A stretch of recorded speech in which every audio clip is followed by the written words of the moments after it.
Today I'm going to show you guys how to install a Tusk aluminum skid plate on your Yamaha TW200. This is going to give you that added protection you're looking for. Let's get started. So to start out, we've already removed the stock skid plate and we've reinstalled that mounting bolt back into the front.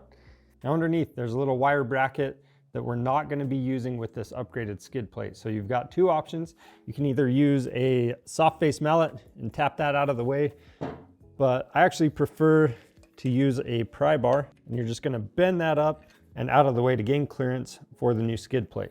Now you can see on the corners, when you bend that, it might chip some of the paint. So if you want to use a paint pen to help prevent rust, you can go ahead and do that. Now with the hardware, I found that it's best to put a little anti-seize on these 4 bolts, and then I'm going to put some on this longer bolt as well, just to keep it from corroding inside that lower engine hanger mount. Now we've gone ahead and removed the stock lower engine hanger bolt. So what I'm going to do now is take the longer bolt in the kit. I'm going to slide a washer on, and we've got a bracket.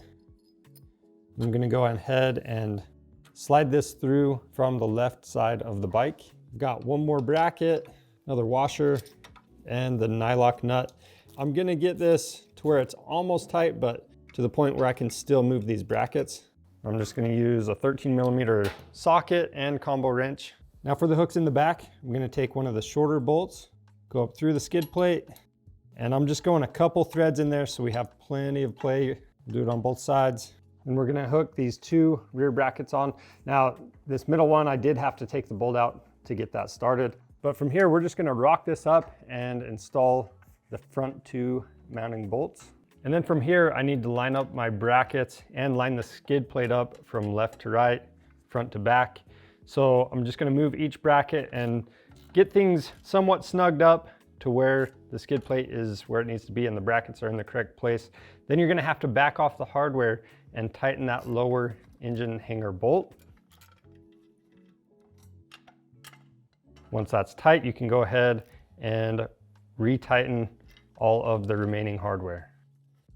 And it really is that quick to upgrade your skid plate on your Yamaha TW200. You're getting a lot more protection with this thing. If you need one, pick it up on our website. Just click the link in the description below. We offer free shipping on orders over $75. And if you want to see more helpful content like this, subscribe to our channel.